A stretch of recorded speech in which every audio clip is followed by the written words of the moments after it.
Hello, fellow truth seekers. This is Doug Foster coming back to you again. I want to talk to you tonight about preparedness. There's a lot of people, believers, that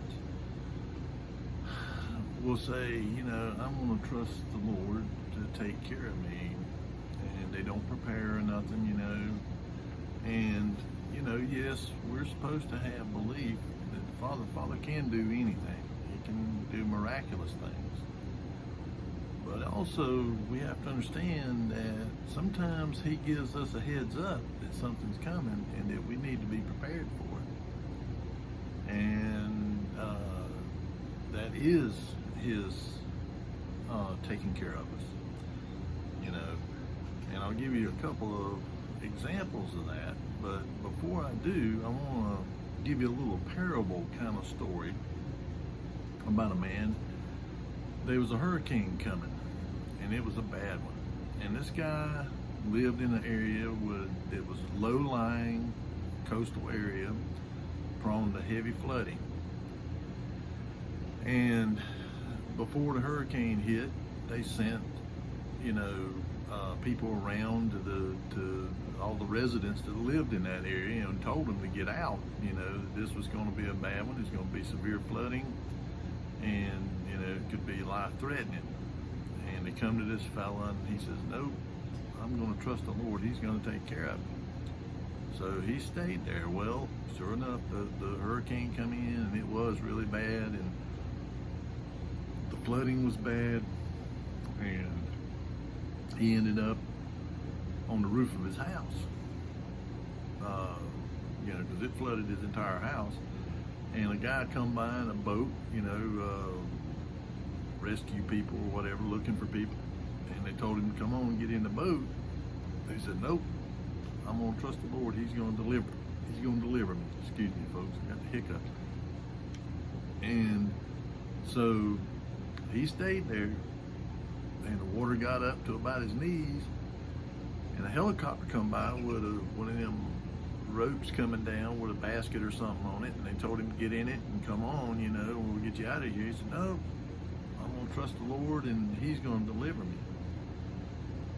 And a little bit later on, the water's up to the guy's chin. He's about to drown, And he said, Lord, you said in your word that you would take care of us, that you would deliver us out of any kind of trouble." And the Lord spoke to him, and He says, "I tried. I sent people to your house to warn you to get out.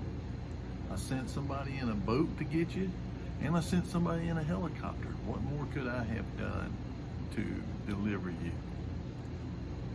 So the moral of this story is that he didn't have his spiritual receiver working. He had it tuned out. We have to be spiritually tuned in to the Father and to the Ruach, because they will warn us of impending danger. It's like I said in a previous video, that it is the wise man who sees trouble ahead and he goes around it, or he hides from it, or he prepares for it. But it's the fool who rushes in and suffers for it.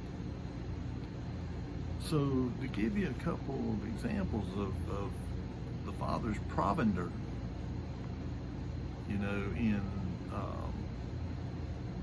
by giving warning in advance to prepare for what's coming.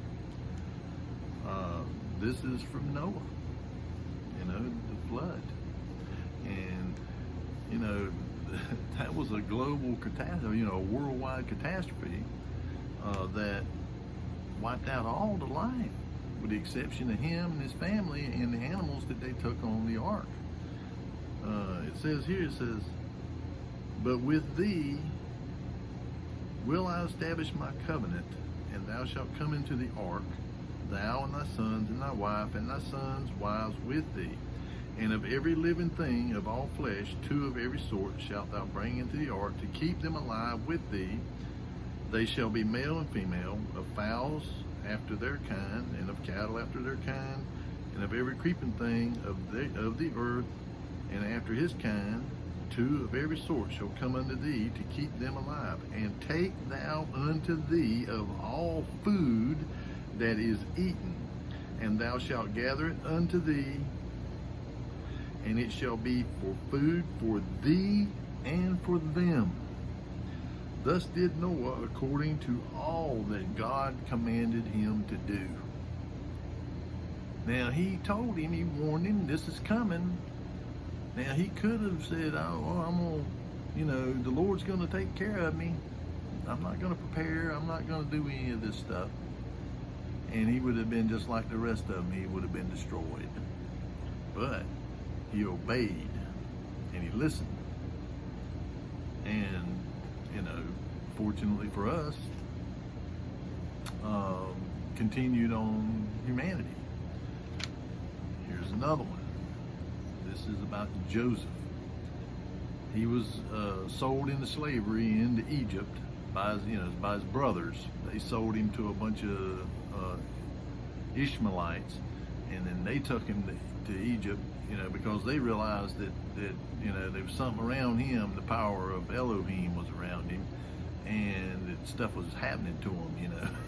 And so they took him to Egypt, and they sold him to somebody there and got rid of him because it was causing them to have all kinds of bad things happening to him. And so he went there, and while he was in prison there, because of, which is a whole nother story, but he had been bought by a man named Potiphar, and Potiphar had put him over his whole household because he, you know, found out early on that he had a blessing on him and that he was, you know, faithful. But Potiphar's wife was trying to get him to have, you know, a relationship with her, and he refused. I won't do this to my master, you know, Potiphar. I won't do this. And so she kept after him. One day, finally, she snatched his shirt off and screamed and said, oh, he tried to rape her and all this kind of stuff. And so they threw him in prison. But Potiphar, I believe, he kind of knew, you know, that he didn't believe that he did this.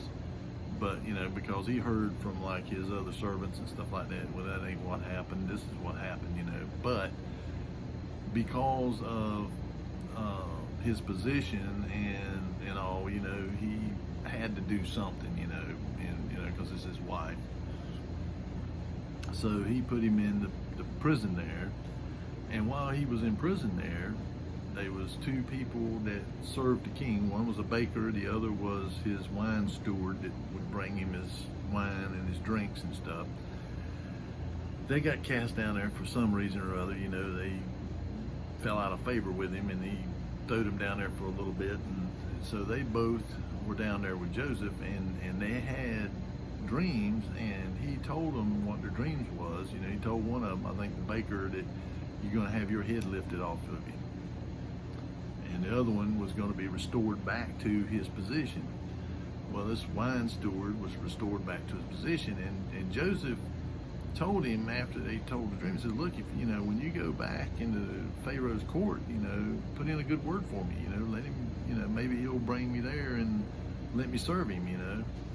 And so, well, kind of time went on, the guy kind of forgot about it or whatever, and didn't never say nothing about it. Well, as time went on, Pharaoh, he had dreams, and he had a dream about these real fat, plump, healthy looking cattle, you know, I mean, just, you know, 7 of them.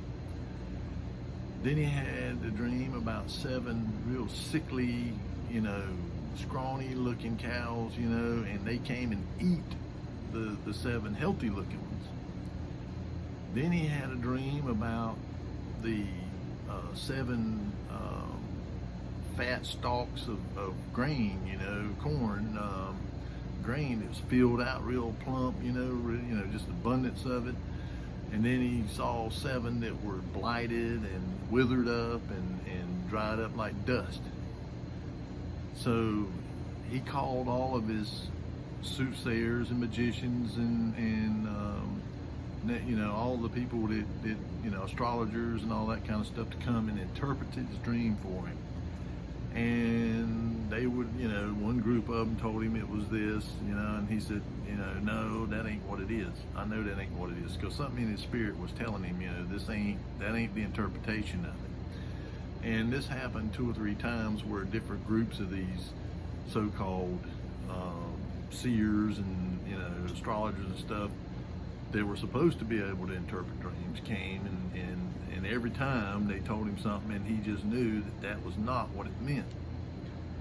Well, this wine steward that was there in his court, he kind of saw what was going on, and he remembered about Joseph. So he told Pharaoh, he says, look, when you had cast me into the prison there, I met a man there that he interpreted my dream and told me I would be put back in my position here. And it come to pass exactly like he said. And so the king says, go get this man, and bring him before me, get him ready, and bring him to me. Well, they took him and, had him bathed and, put on clean clothes and presentable, to come into the Pharaoh's court. And he come in there, and so he told him, he says, this is basically, Pharaoh, when Pharaoh is telling him, he said, this is in Genesis chapter 41, and it's beginning, at verse 15. And Pharaoh said unto Joseph, I have dreamed a dream, and there is none that can interpret it. And I have heard say of thee that thou canst understand a dream to interpret it. And Joseph answered Pharaoh, saying, it is not in me. God shall give Pharaoh an answer of peace. And Pharaoh said unto Joseph, in my dream, behold, I stood upon the bank of the river, and behold, there came up out of the river 7 kine, fat-fleshed and well-favored, and they fed in a meadow. And behold, 7 other kine came up after them, poor and very ill-favored and lean-fleshed, such as I never saw in all the land of Egypt for badness. I mean, this is, these things look bad. And the lean and the ill-favored kind did eat up the first 7 fat kine. And when they had eaten them up, it could not be known that they had eaten them. In other words, they were still scrawny looking, but they were still ill-favored as at the beginning. So I awoke, and I saw in my dream, and behold, 7 ears came up in one stalk, full and good. And behold, 7 ears withered, thin and blasted, with the east wind sprung up after them. And the thin ears devoured the 7 good ears. And I told this unto the magicians, but there was none that could declare it unto me. And Joseph said unto Pharaoh, the dream of Pharaoh is one. In other words, the animals, represented the same thing as the 7 ears of corn. It was one meaning for both of them. It was the same meaning. God hath showed Pharaoh what he is about to do. The 7 good kine are 7 years, and the 7 good ears are 7 years. The dream is one. And the 7 thin and ill-favored kine that came up after them are 7 years, and the 7 empty ears blasted with the east wind shall be 7 years of famine. This is the thing which I have spoken unto Pharaoh. What God is about to do, he showeth unto Pharaoh. Behold, there come 7 years of great plenty throughout all the land of Egypt. And there shall arise after them 7 years of famine, and all the plenty shall be forgotten in the land of Egypt, and the famine shall consume the land. And the plenty shall not be known in the land by reason of that famine following, for it shall be very grievous. In other words, people will forget all about them good years, because the bad years will be so bad that they won't even remember the good years anymore. And for that, the dream was doubled unto Pharaoh twice. It is because the thing is established by God, and God will shortly bring it to pass. In other words, he doubled that dream of the same event so that it can impress on him just, how serious this was.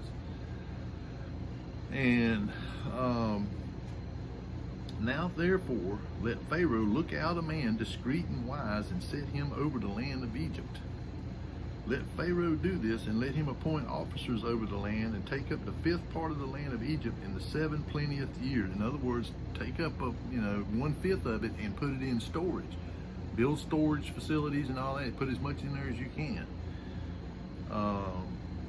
And let them gather all the food of those good years that come, and lay up corn under the hand of Pharaoh, and let them keep food in the cities.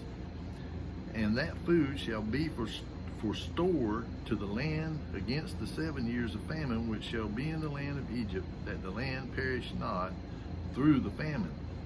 Otherwise, if they hadn't have done this, it'd probably been mass starvation. I mean, people would have died. I mean, probably, a huge portion of their population would have died. And not just in Egypt, but all throughout the Levant, all up through Israel, Syria, Jordan, all of those places around there would have all suffered too, because they ended up having to come to Egypt to get food. And that food shall be for store in the land against the 7 years of famine, and which shall be in the land, and that the land perish not. And the thing was good in the eyes of Pharaoh, and in the eyes of all his servants. In other words, it sounded right to him. And and Pharaoh said unto his servants, can we find such a one as this is, a man in whom the Spirit of God is? And Pharaoh said unto Joseph, for as much as God hath showed thee all this, there is none so discreet and wise as thou art. Thou shalt be over my house, and according to thy word shall all my people be ruled. Only in the throne will I be greater than thou. And Pharaoh said unto Joseph, see, I have set thee over all the land of Egypt. And so he set Joseph over the whole land to prepare this. So what they did was they began to start building extra granaries, above and beyond what they already had, and to put up 1/5 of all the food that they harvested, they put up and put it in these storehouses. Okay, well, there, in that situation, the Father revealed what was going to happen in a dream, and then had a man that was brought there for a reason.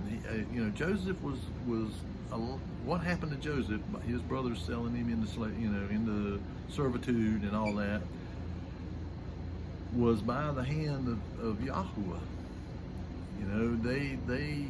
He knew what he was going to do there in Egypt, and so, ultimately says, they meant it for bad for you, but he meant it for good. For many people were saved because of it. Many lives were saved because there was a lot of people would have died if he hadn't have done that. Now, and it was also preparing Joseph. It humbled him. It taught him responsibility. It taught him how to be in a position of authority, by being in Potiphar's house. Potiphar had given him rule over his household, to command his servants and to make sure, about what went out of his house and what come into his house, and keep track of it.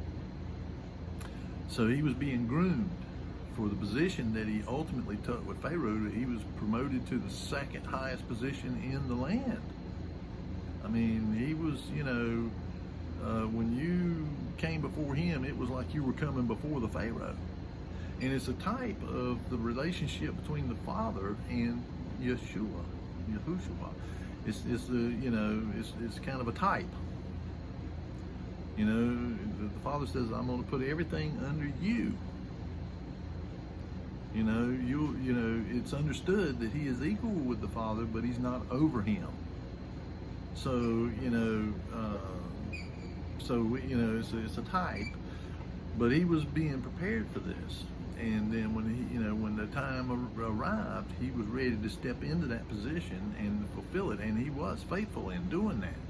But not only that, it restored him with his family and him. They reunited through it. But the point is that they prepared in advance for what they knew was coming. They believed it. Well, the scriptures tells us about the things that are happening now. And I've been warning people for years about preparing.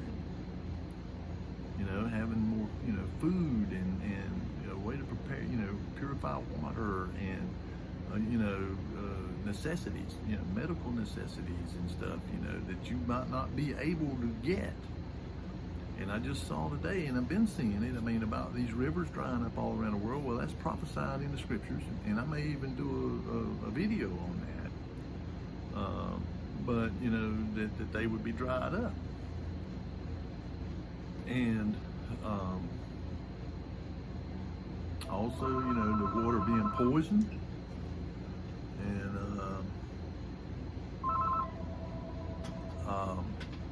And so these are, perilous times that we're going into. And so we should, if you haven't already been preparing, then you better be preparing, as much as you can, because famine's coming. We're having severe droughts all over the world. Some places extreme droughts, and even catastrophic droughts over in Africa and places like that. And here in the United States, out in California and Arizona and all these places out there, extreme drought. And now in the lower Mississippi area, the areas that feed into the Mississippi, Missouri and Arkansas and Kansas and places like that, and over Tennessee, and that river's dried up in several places to where now they can't even navigate it. And so the Euphrates River's dried up, and in Revelation it talks about the great river Euphrates being dried up to make way for the kings of the east. So preparing is not showing a lack of faith. It is showing faith. It's showing belief. Because if you have your spiritual spiritual receiver tuned in to the Father in the Ruach, they will warn you. If you listen, they will warn you and let you know that something is coming. And Christ, he said, how is it that you can look at the sky, you can say, oh, it's red in the sky, tomorrow's going to be fair, or in the morning it's red, it's going to be bad weather. How is it you can discern the sky, but you cannot discern the times?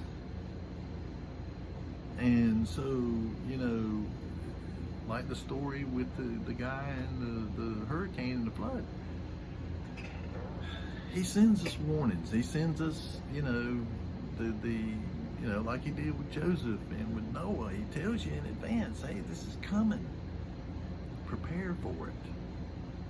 It's not to say that he cannot miraculously help you or do something for you, because he can.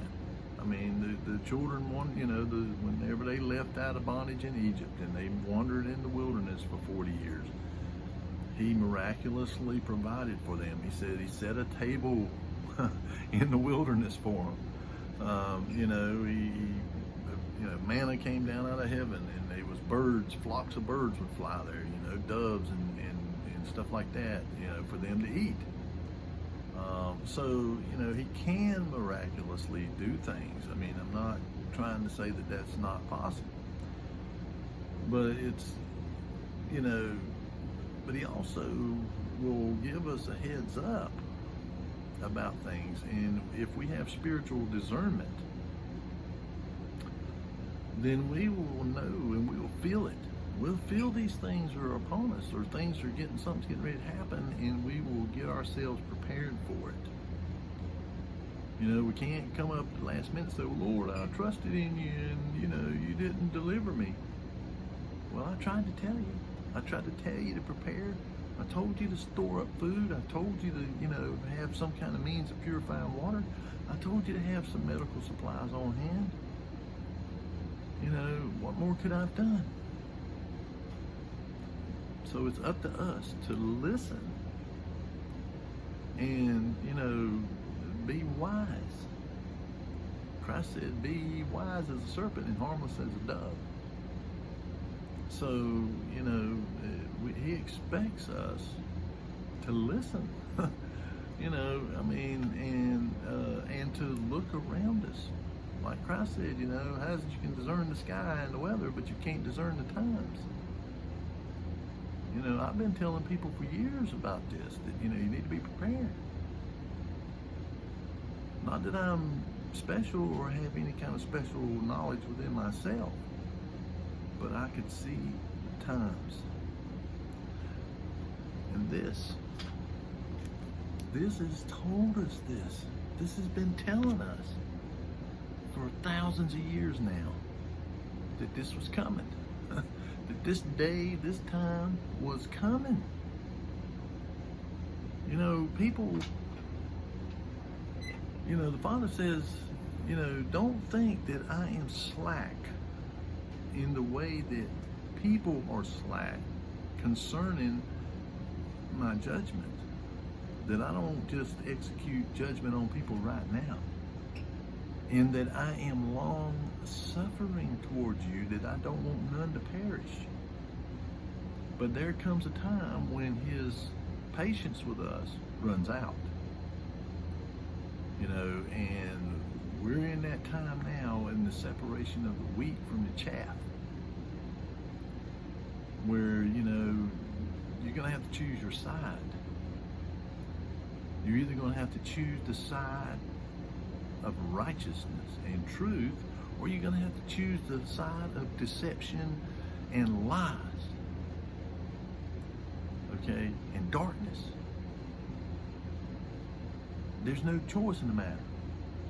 But as Joshua said, choose ye this day whom you will serve. As for me and my family, we shall serve Yahweh Elohim. And because they've already won. There's no mistaking it. They've already won. This here, what we see happening is the throes of defeat.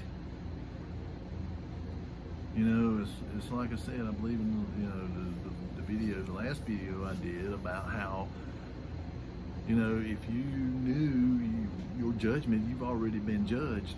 You know what's going to happen to you, and you're desperate, and, you know, you're coming to the end of it. I mean, you're going to be like a wild animal, and you're going to want to destroy and take out everything that you can. And that is exactly what Hasatan and those that fell with him are going to do. It says they're going to come down here having great wrath, for they know that their time is short. And so, you know, the only thing that we can do is prepare as best we can, get as close to the Father and the Son as we can get, and pray that we are counted worthy, that he will hide us, that he will conceal us during this time, because this is the time of trial which is to come upon the whole earth. This is the final great trial, and it's how we go through that trial that is going to determine our eternity. And so, you know, to those who are not followers of Christ, Yahushua. All I can say is to, to get on your knees and repent and believe that he died, was buried, and resurrected, the first fruits of the resurrection. That he was the redemption, the price, the ransom paid for us. And that in him is life. In him is light. He is the way, the truth, and the life, and no one comes to the Father but by him. The straight and narrow way. And if you do that, and you really believe it in your heart, he will save you, and he will justify you before the Father. But that's the only hope you have, is in him. There is no hope in any other. There's no hope in these politicians up here in Washington, or in Brussels, or in the UN, or anywhere else. Those people are here and are part of this deception to lead you into the pit. And this World Economic Forum and the United Nations and all, they've speeded up their plans because they know what's coming. They know. So they're trying to implement their plans faster. And that means the mark of the beast. And the mark of the beast is more than just a tattoo or chip on you. It's a multi-phase thing. And it includes altering you genetically. The jab, the mRNA, all of that stuff is a trial run. And if they have to, they will release another virus out there. They will stop at nothing. These people don't care. They will do anything, including starting World War III. And they're trying right now. I mean, I'm surprised that Russia has showed the restraint it has. And don't get me wrong, I'm no big fan of Russia or Vladimir Putin. I mean, he's a tyrant too. But they've pushed these people, and they pushed him to, to where he drew a line in the sand. You can't go past this. If you do, it's war. And they're trying their best to force it on him. And if they, declare that Ukraine or whatever is a NATO country, it's going to be on. It's going to be on like Donkey Kong. I mean, and, like I said the other day, about the Middle East and all, they ain't going to stop at Ukraine. They're going to go straight on right on into the Middle East. And now Israel's getting, starting to get involved in it by, Ukraine trying to get them to send them those missile defense systems they've got, the Iron Dome and stuff like that over there, which is going to just, get them drawn into it. And you got the Iranians supplying Russia with these killer drones and stuff. And, you look at how the alliances and stuff are going. It matches Ezekiel chapter 38 to a T. Go study Ezekiel 38. Psalm 83. Revelation, Daniel. All of these, Joel. All these prophetic books, they're talking about this time in which we are living. And, even names these countries that will align with each other. And they're doing it. They're doing it. And it talks about the rise of China. The kings of the East getting drawn into it. And they're in alliance, they have like a security pact with Russia.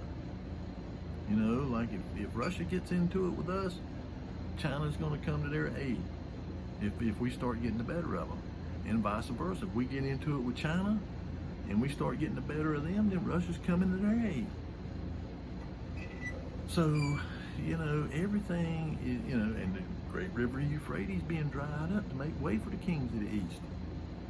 And they've been building roads over there in China capable of marching tremendous amounts of men and equipment right into the Middle East. This Belt and Road Initiative, that's what that was all about. Now, how is it, I mean, prophetically, the scriptures is telling us this. And then when you read Matthew chapter 24, he tells us, you know, that these things are going to be coming to pass.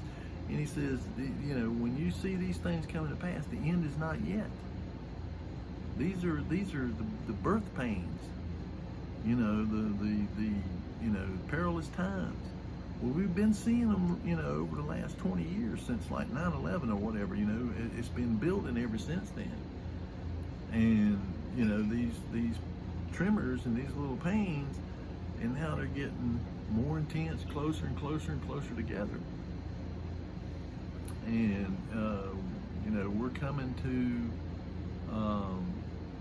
the end of it.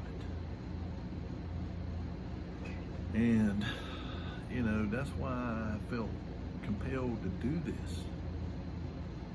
You know, and like I said the other night, I have no monetary interest whatsoever in this. I could care less whether I get monetized, you know, about any of that. I didn't do it for that. But by the grace of the Father, this is one way that you can reach a lot of people with a message. And warn people. And hopefully some will hear.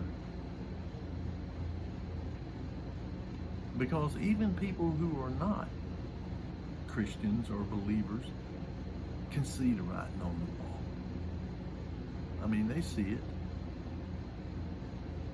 But, you know, if you willfully, because he said in the last days he will pour his spirit out upon all flesh. And he'll pour his ruach out upon all flesh, so that none will be without, you know, be without excuse. And if you hear, you know, your conscience telling you to repent and to turn to Yahushua, Jesus Christ, then you better answer it. And you know, because that is your call. That's, you know, that right there is what he's going to use at judgment against you if you don't. Because he's going to say you had your opportunity. You can't say you didn't know, because I sent my Ruach out to tell you, to trouble your conscience. And you didn't listen. You willfully rejected it. And, you know, his judgment and his law has, like any law, it has, you know, the judgment, there is consequences. There's a response to the violation of his law. And it applies to all of his creation equally. That's why his law is just. His law is just because it applies to all of his creation equally. Human beings, Malahim, it doesn't matter. It doesn't matter. And that's why his law is just. It ain't like our law where if you got some money to grease somebody's pocket, you can get a lesser sentence or not even get sentenced at all. Get it thrown out. As where the guy over here that ain't got two nickels to rub together gets the maximum.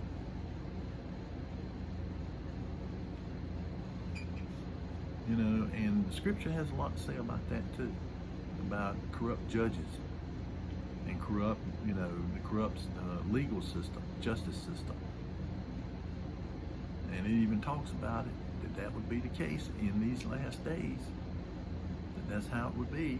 And you know, it's funny how there's only two professions that the scripture warns us about to beware of, and that is lawyers and doctors or physicians. And You look at what the world, this country right now, how corrupted the doctors have become. Don't say nothing, keep your mouth shut, and go right along with this stuff. And the lawyers too. So, you know, they've all been given over to reprobate minds because they don't want the truth. They like living the way they're living and doing the things they're doing, and they're not going to stop. So prepare with what little bit of time we got left. And I don't know that preparing is going to be, you know, do that much. Even if you are, because I'm sure there's going to be roving gangs and everything else when it gets bad. You know, and not only that, the government. I mean, they'll come and try to find people that's got stuff, you know, and take it from you. So you know, you're going to have it put away somewhere to where you can have access to it. And of course, eventually, you know, they'll, you know, want to round people up and put them in FEMA camps and stuff like that right there. That refuse to take their, you know, mark or whatever. So you'll have to go into hiding. And then with the technology they got now, they'll be trying to root you out. I mean, you know, people talking about, man, oh, you know, they come to my place, I'll break my gun out. You know, you won't ever see them. You know, if they want to come after you, you won't ever see it, what hit you. You know, I mean, you just won't. You know, the technology is just so advanced that you never see what hit you. And so, you know, the only thing armament's going to do is to protect you against roving gangs and people out trying to steal your food and what you have. It would be the only thing that weapons will be good for, because it's not going to defend you against the military. You know, it's just being real. But anyway, this is something that, you know, I think people really need to think about and to act while you can. And, you know, there is strength in numbers. You know, believers that come together and join together and pool their resources, because you're going to have to. When it really gets bad, I mean, you know, we'll have to join together with other like-minded people and, you know, take care of one another. And so, with that being said, I love you folks. I pray for you. I think about you, you know, and until the next time we get a chance, you know, you know, if the Father's willing, to come do another one of these. I'm gonna keep putting them out until they cut me off, and you know, bringing truth. You keep seeking truth, and as I say every time, be a Berean. You know, don't take my word for it. You know, receive what I say with openness of mind, but search the scriptures to see whether these things be true. And you will find that they are true. And everything I've told you tonight, you will find it in there. The Father has been he gave us a blueprint, a guidebook of history before it happened. I mean, that's incredible. So, you know, I can't, you know, emphasize that enough. So until the next time, may you be blessed and protected, you know, by His Geber HaKodesh of protection. And I'll see you the next time. And if you have a mind to, leave me a comment, subscribe if you want to, and leave it a thumbs up if you enjoyed it. And I'll see you next time.